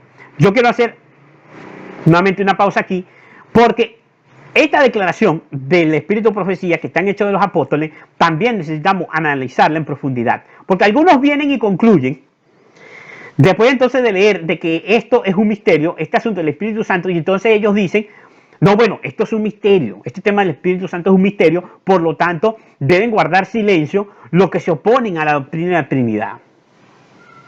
Y ellos, cuando se intenta estudiar y presentar las evidencias bíblicas con respecto a lo que la Biblia enseña con respecto al Espíritu Santo, ellos se oponen y dicen, no, hermano, eso es un misterio, no se debe estudiar, no se debe decir nada, pero siguen aferrados al dogma trinitario, al dogma de la doctrina de la Trinidad y al dogma de que el Espíritu Santo es una persona. A esa idea sí siguen aferrados, pero no se puede estudiar, analizar y reflexionar sobre lo que la Biblia dice con respecto al Espíritu Santo. ¿Por qué quiero hacer esta mención? Para que nosotros analicemos que en el libro Hechos de los Apóstoles, la hermana White no está diciendo nada de esto en absoluto. Es decir, no está concluyendo de esta manera como concluyen aquellos que intentan defender la doctrina de la Trinidad, diciendo que ese tema del Espíritu Santo ni siquiera debe ser discutido. Noten lo que dice el mismo hijo de la hermana White, porque él no se va a detener allí. Él dice, el silencio es oro con respecto a este punto, pero él no detiene su análisis, su reflexión en ese punto. Él no dice, no, esto es un misterio, no voy a seguir investigando, voy a dejar eso así, eso no me va a llegar a ninguna parte. No. Después vamos a continuar la carta, pero quiero en este momento analizar esa cita que él hace referencia, que está en Hechos de los Apóstoles. Nos ubicamos en Hechos de los Apóstoles, en el caso, para nosotros en español, y yo leo desde la versión digital, está en la página 42 y 43. Y ella dice algo sumamente importante antes, en el párrafo antes, porque me gusta que leamos en contexto las declaraciones tanto de la Biblia como del Espíritu de Profecía. Ella dice, no es esencial para nosotros ser capaces de definir con precisión qué es el Espíritu Santo. Esto es sumamente importante, porque este testimonio del Espíritu de Profecía no es aceptado, no está siendo aceptado, ni mucho menos practicado por la Iglesia Adventista del Séptimo Día. Ella dice, no es esencial para nosotros ser capaces de definir con precisión lo que es el Espíritu Santo. Ella está diciendo que no es esencial definir con precisión qué es el Espíritu Santo. Esto está en completa armonía con la Escritura. Cuando la Escritura nos dice, y esta es la vida eterna, que te conozcan a ti, al único Dios verdadero, y a Jesucristo a quien has enviado. No dice que la vida eterna consiste en conocer al Espíritu Santo. La Escritura dice, y esta es la vida eterna, que te conozcan a ti, al único Dios verdadero, y a Jesucristo a quien has enviado, porque la Escritura es clara. Y hemos visto cómo la Escritura y el deseo de todo verdadero creyente en la verdad es conocer al Padre y conocer que el Padre es una persona, que el Padre es un ser corporal. Por eso la primera pregunta que hizo la mensajera del Señor cuando vio el trono del Eterno fue preguntarle al Señor Jesús si su Padre tenía forma como Él. Esa fue la primera pregunta que ella hizo, porque para su mente era una cosa sumamente importante conocer a aquel que está sentado en el trono y a Jesucristo su Hijo. Esto es esencial. Lo que no es esencial es definir con precisión lo que es el Espíritu Santo. Pero entonces pregunto yo, ¿por qué la definición de que el Espíritu Santo es un tercer ser personal, que es ajeno a la Escritura, forma parte de las creencias fundamentales de la Iglesia Adventista de nuestro tiempo? ¿Por qué se lo ha convertido en algo esencial? ¿Por qué algo que no es esencial se lo ha convertido en algo esencial de manera que ha habido miembros de iglesias adventistas que han sido disciplinados, han sido separados, han sido desfraternizados de la iglesia y de la comunión de la iglesia adventista por no aceptar la quinta doctrina de las 28 creencias fundamentales con respecto al Espíritu Santo y la primera con respecto, o la segunda, mejor dicho, con respecto a la doctrina de la Trinidad? ¿Cómo se ha llegado a pensar que esto es un punto tan esencial que se ha llegado a decir que si los pioneros adventistas del séptimo día estuvieran vivos hoy en día, no formarían parte de la iglesia adventista, porque ellos no aceptarían la quinta doctrina del 28 creencias y la segunda, que habla de la doctrina de la Trinidad, y la quinta, que habla de la personalidad o de la persona del Espíritu Santo? ¿Cómo se ha llegado a juzgar y a decidir la relación de una persona con la iglesia por algo que no es esencial, por algo que es un dogma católico, que es una doctrina ajena a las Escrituras? La mensajera del Señor nos dice, esto no es esencial. Ahora noten lo que ella dice, porque no solamente es esa parte al comienzo de la declaración, sino la parte final de la frase dice, lo que es. No quién es el Espíritu Santo, porque el Espíritu Santo no es un quién, es un qué. Es un qué es el Espíritu Santo. No es un quién, por eso ella dice que no es esencial para nosotros definir lo que es el Espíritu Santo. Porque el Espíritu Santo en la Escritura es representado con cosas: fuego, agua, aceite, viento. La hermana Juan no dice, no es esencial para nosotros definir quién es, no, ¿qué es el Espíritu Santo? Ahora sigo leyendo la cita de Hechos de los Apóstoles. Dice, Cristo nos dice que el Espíritu es el consolador, el Espíritu de verdad, el cual procede del Padre. Juan 15:26. Se asevera claramente tocante al Espíritu Santo que en su obra de guiar a los hombres a toda la verdad no hablará de sí mismo. Juan 16:13. El Espíritu Santo no habla como de sí mismo, porque no es un ser individual. La mensajera del Señor sigue diciendo, la naturaleza del Espíritu Santo es un misterio. Los hombres no pueden explicarla porque el Señor no se las ha revelado. Los hombres de conceptos fantásticos pueden reunir pasajes de las Escrituras y darle interpretación humana. Me detengo aquí. Esto es lo mismo que ella está diciendo con respecto a las ideas del doctor John Harvey Kellogg, que leímos en la cita que está en el libro del evangelismo, cuando se nos habla de personas con ideas avanzadas, que eran ideas espiritistas, que eran ideas falsas e imperfectas. Esto es lo mismo que ella dice, que hombres que reúnen pasajes de las Escrituras para decir cosas que la Biblia no sostiene con respecto al Espíritu Santo. El Espíritu Santo es un misterio. Y entonces dice, sigue diciendo la declaración, los hombres con conceptos fantásticos pueden reunir pasajes de la Escritura y darle interpretación humana, pero la aceptación de estos conceptos no fortalecerá a la iglesia. Qué tremenda esta declaración. Esta declaración nos está diciendo a nosotros acá que ese ímpetu de la organización eclesiástica adventista, de la organización adventista, de los pastores y los dirigentes de la iglesia adventista, cuando ellos pretenden fortalecer, dicen ellos, mantener la unión de la iglesia adventista, disciplinando a todo aquel que deja de sostener la doctrina de la Trinidad y la doctrina número 5 de las 28 creencias fundamentales de la iglesia adventista, ellos lo separan de la iglesia porque ellos dicen necesitamos mantener la unidad, mantener la fuerza de la iglesia. Es todo lo contrario. Sostener y reunir versículos bíblicos con respecto al Espíritu Santo para concluir cosas que los versículos no dicen, tales como llegar a las conclusiones de que es una persona, porque el Espíritu Santo tiene características personales, es un completo error que no va a fortalecer a la iglesia. Castigar a la gente porque no piensa como piensa la Trinidad con respecto al Espíritu Santo no va a fortalecer a la iglesia adventista del séptimo día. La va a debilitar y la ha debilitado.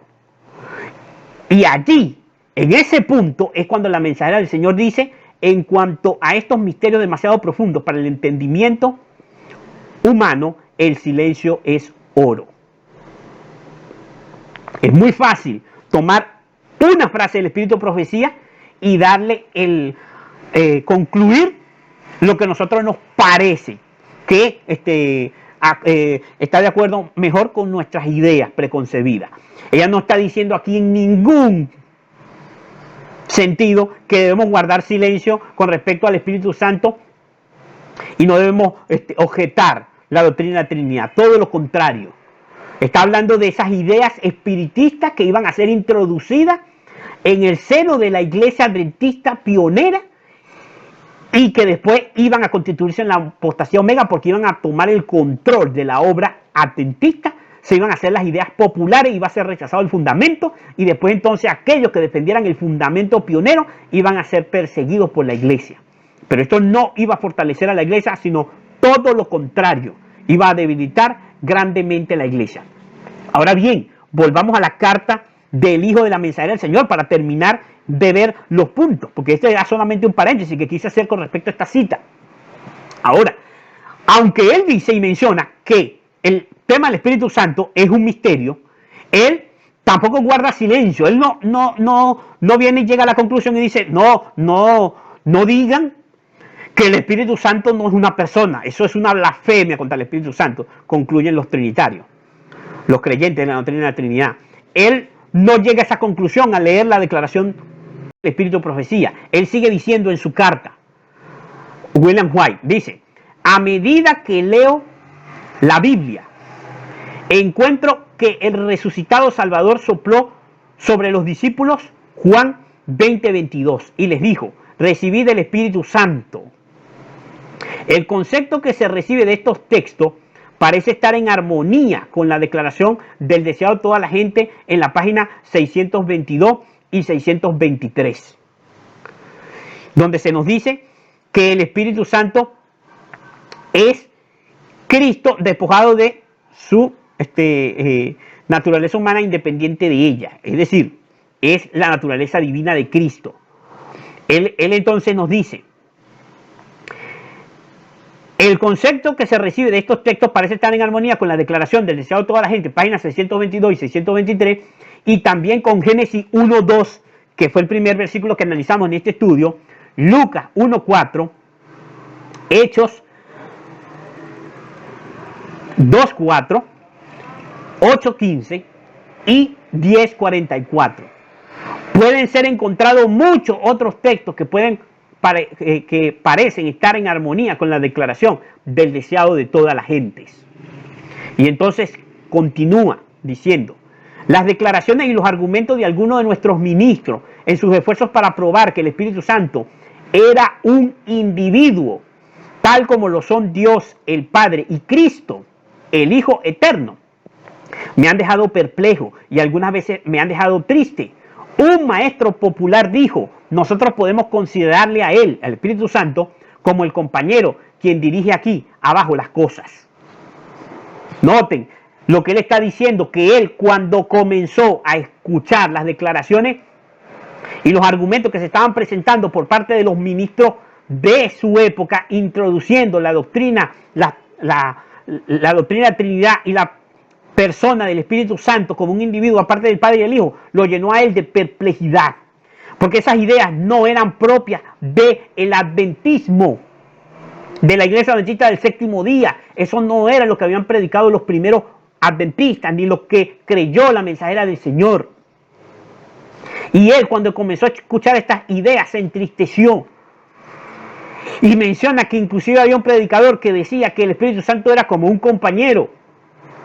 Cuando el mismo Espíritu Profecía en la primera página del Patriarcas y Profetas, cita que ya hemos analizado en sesiones anteriores de este estudio, menciona que el Padre solamente tuvo un solo compañero, un único colaborador, que es el Hijo de Dios, el único Hijo de Dios engendrado. Y hago esta mención para entender de que Cristo es el único ser que comparte la plenitud de la deidad con el Padre eterno. Él sigue diciendo y concluye, mis perplejidades han sido un poco disminuidas cuando he aprendido del diccionario que uno de los significados de la palabra personalidad, que es la palabra que la mensajera del Señor usó en su cita, que ella corrigió y agregó la palabra personalidad, dice, son características. Él aprendió del diccionario que la palabra personalidad son características personales. Y entonces dice, se ha declarado de tal manera que he concluido que debe existir personalidad sin forma corporal, la cual es poseída por el Padre y por el Hijo. Él entonces entendió que la palabra personalidad también es definida o se define como características de una persona. La personalidad son las características, valga la redundancia, personales de una persona. Y él entendió, bueno, entonces he concluido que el Espíritu Santo es la personalidad sin forma corporal, la cual es poseída por el Padre y el Hijo. Y sigue, él sigue, no se detiene ahí, sigue, él dice, existen muchas escrituras que hablan del Padre y del Hijo, y la ausencia en las escrituras de referencias similares con la obra unida del Padre y del Espíritu Santo, o de Cristo y del Espíritu Santo, me han llevado a creer que el Espíritu Santo, sin individualidad, era el representante del Padre y del Hijo a través de todo el universo. Ahora noten esto aquí, voy a detenerme aquí para analizar este punto que él menciona. La ausencia, hermano, de acontecimientos, de hechos bíblicos descritos en las profecías, de evidencia bíblica, donde se nos describa que el Padre está acompañado por el Espíritu Santo, de que el Espíritu Santo está acompañado por el Padre, de que están los dos seres allí juntos, o de que Cristo está acompañado por el ser, el Espíritu Santo, de que Cristo está obrando codo a codo con la persona del Espíritu Santo. Esa falta de evidencia en la Biblia, no encontramos lugares como esos en la Biblia, a diferencia de los que sí encontramos claramente revelados de sucesos en la Biblia donde está el Padre y donde está el Hijo. Apocalipsis, capítulo 4, capítulo 5, donde está el Dios eterno sentado en su trono y el Cordero es llevado en medio del trono. Y está allí en la escena celestial, está el Padre y el Hijo. Y la única referencia que se hace al Espíritu Santo es que es una lámpara, que son 7 lámparas, que son los 7 Espíritus de Dios, y se habla de él como los 7 ojos que tiene el Cordero, que pertenecen al Cordero, que son 7 ojos que son del Cordero, que son poseídos por el Cordero. Y se dice de ellos que son los 7 Espíritus de Dios enviados por toda la tierra. Nunca se presenta al Espíritu Santo como un tercer ser divino. Y entonces tenemos ese caso del libro de Apocalipsis, donde sí se presenta a la persona del Padre y la persona del Hijo claramente. Tenemos el caso de Daniel capítulo 7, donde está el anciano de día y donde después en las nubes de los cielos es llevado el Hijo del Hombre, que es Cristo Jesús. Se ve claramente definida la personalidad del Padre y del Hijo, pero no tenemos un caso semejante, uno solo, donde se haga referencia a que el Padre está junto con el Espíritu Santo o que el Hijo está junto con el Espíritu Santo como un ser personal, como un individuo acompañándolo. Inclusive mencionamos Juan 1.1, que nos interpreta Génesis 1.26. Juan 1.1 al 3 dice que el Verbo estaba con Dios, estaba acompañando a Dios, al Padre. Ahí están dos. Ahí no dice que había un tercer ser divino. Y en el libro de Génesis, cuando se dice que Dios dijo, hagamos al hombre, se interpreta correctamente por las escrituras que se estaba refiriendo al Verbo. Es decir, a otro compañero, a otro colaborador, que tenía un único colaborador, el Padre. Esto es bastante claro en las escrituras. Ahora él sigue diciendo, existen muchas escrituras que hablan del Padre y del Hijo, y la ausencia en las escrituras de referencias similares con la obra unida del Padre y del Espíritu Santo, o de Cristo y el Espíritu Santo, me han llevado a creer que el Espíritu, sin individualidad, era el representante del Padre y del Hijo a través de todo el universo. Y fue a través del Espíritu Santo que ellos habitan en nuestros corazones y nos hacen uno con el Padre y con el Hijo.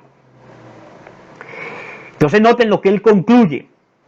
El Espíritu Santo sin individualidad. El Espíritu Santo no es un tercer ser divino. Es el representante del Padre y del Hijo a través de todo el universo. Es el medio por el cual el Padre y el Hijo se hacen presentes a través de todo el universo, y es a través del Espíritu Santo que ellos habitan en nuestros corazones y nos hacen uno con el Padre y con el Hijo.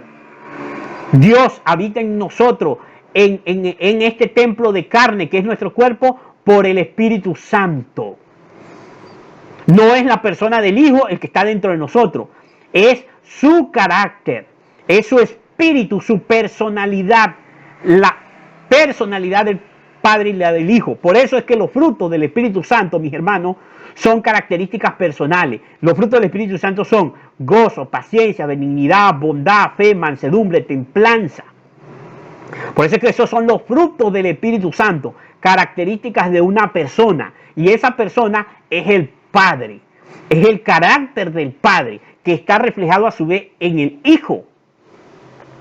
Y que es el Hijo el que lo imparte a todo el resto de la creación de Dios. O sea, a toda la creación de Dios hecha por el Hijo. Todo lo que ha sido creado fue hecho por el Hijo, y por lo tanto el Hijo difundió la vida de Dios, la vida del Padre, la vida que está contenida en el Hijo, puesto que Él es la plenitud de la deidad manifestada, como leímos en la cita del Espíritu de Profecía. Él la difunde, la imparte a toda la creación. Él imparte su vida, y esto es el Espíritu Santo.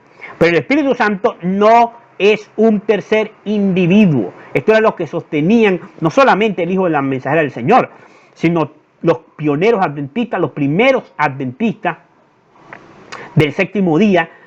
Esta fue la posición que sostuvieron. No he traído esta declaración, declaración del hijo de la hermana White como pretendiendo que él es inspirado por Dios. No. Aunque hay citas donde la mensajera del Señor respaldaba e indicaba que el Señor había colocado a su hijo para él encargarse precisamente de estos asuntos, de contestar en su ausencia preguntas con respecto a sus escritos. Cuando ella no estuviera, ella dijo e instruyó que era su hijo el que iba a aclarar algunos puntos cuando ella no pudiera aclararlo directamente en persona. Su hijo lo iba a hacer. Esta idea obviamente tomada de ¿qué? Pues del Padre Eterno y del Hijo, que es el que nos guía a toda la verdad por medio de su Espíritu. Porque el Padre y el Hijo comparten una misma mente, es decir, una misma forma de pensar, un mismo carácter, un mismo propósito, un mismo plan. Y en eso consiste la unidad que existe entre el Padre y el Hijo, y la unidad que pueden llegar a participar los seres creados con la divinidad al ser hechos participantes en la naturaleza divina que es el Espíritu Santo. Porque el Señor es espíritu, Dios es espíritu, es la sustancia del Padre, es espíritu. Y por lo tanto esa sustancia la comparte el Hijo porque el Hijo fue engendrado a la misma imagen de su sustancia. Y es el único ser que es la plenitud de la deidad. Pero esa plenitud es derramada por medio del Espíritu Santo a la creación, a los seres que fueron creados de materia que no estaba y que llegó a la existencia por la palabra del poder de Dios, por medio del verbo de Dios y por el poder de su palabra, que es el Espíritu Santo. Ellos entonces son hechos participantes en la vida de Dios. Y por eso dice, y creían nuestros pioneros adventistas y estaban opuestos a la doctrina de la Trinidad, que sostiene cosas contrarias a la razón, a las Escrituras y al testimonio del Espíritu de Dios, es decir, de la inspiración con respecto al Espíritu Santo.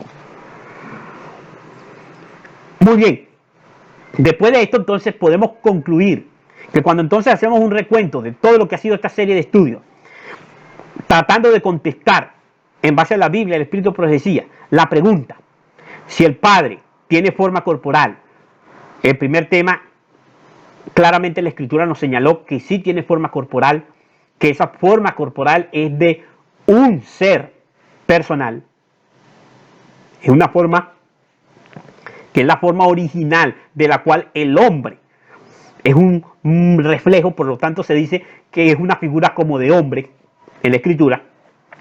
También concluimos en el siguiente tema cuando hicimos la pregunta que si el Hijo tenía forma corporal antes de su encarnación, y llegamos a la conclusión de que la Escritura es clara al mencionarnos que Cristo es el mensajero de Jehová, el ángel de Jehová, que fue aquel que se consiguió con Moisés en la zarza, que fue aquel que se consiguió con Josué, que era la plenitud de la divinidad manifestada, puesto que era visible, estuvo más en contacto con la raza caída y con, obviamente, con los ángeles y con los seres que no han caído. Cristo, el Hijo de Dios, el unigénito Hijo de Dios, es precisamente un ser personal aparte de su Padre, es el representante personal de su Padre, el que representa a Dios en todos los lugares del universo y es el que ejecuta los planes del Padre, es el verbo de Dios, es la acción de Dios, la palabra de Dios, porque es el que ejecuta los planes del Padre, puesto que es el que tiene el poder del Padre. Y todas las cosas que ha visto al Padre, el Hijo las hace igualmente, porque es poseedor del Espíritu de Dios y de la gloria de Dios, que es el poder de su palabra, el principio creador de su vida, de la vida que viene del Padre.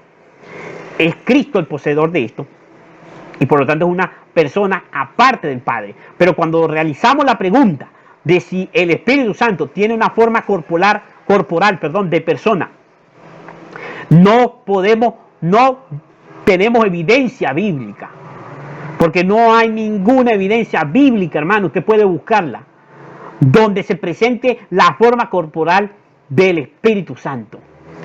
Y si el Espíritu, hermano, o cualquier otra cosa que nosotros creamos definir si es una persona o no, no tiene cuerpo, no tiene forma corporal, no es una persona.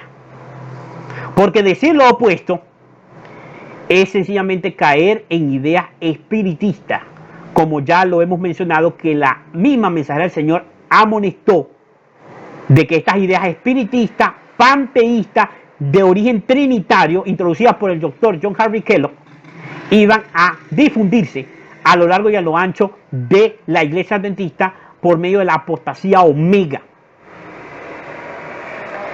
Y esa es la realidad de lo que estamos viviendo hoy en día. Quiero, hermanos, que esta serie de 3 estudios haya podido ayudar a poder tener un concepto más claro con respecto a estos temas y este enfoque haya podido permitir que tengamos una vislumbre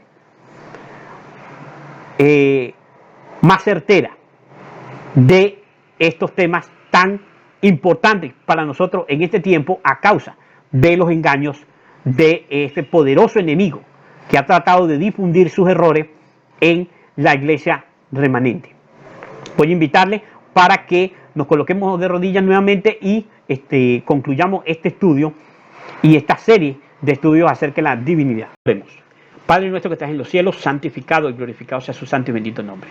Señor, humildemente le damos la gloria y la honra porque usted, por medio de su palabra, nos ha mostrado con claridad lo que usted ha revelado con respecto al Padre, al Hijo y al Espíritu Santo. Pedimos, Señor, que nosotros aceptemos lo que su palabra y el Espíritu de profecía dicen. Que podamos verdaderamente también comprender, estudiar y reflexionar en las palabras de los profetas, en especial de estas citas y algunas declaraciones del Espíritu de profecía de la Biblia que son torcidas por aquellos que tergiversan su verdad con respecto a tratar de definir lo que el Espíritu Santo no es. Ayúdenos, Señor, a entender estas grandes verdades y que poder situar nuestros pies en la roca de la verdad eterna, que es su palabra. Tenga misericordia de nosotros, perdone nuestros pecados, perdone nuestras faltas y bendíganos. Y levántenos con su bendición, con su poder, con su espíritu. Que su espíritu llene nuestros corazones, llene nuestras mentes, el carácter de Dios, el carácter de Cristo. Llene nuestra vida y transforme nuestro ser con su poderosa gracia. Y levántenos con su poder y bendición. Todas estas cosas las pedimos en el nombre glorioso de nuestro Salvador, Cristo Jesús. Amén.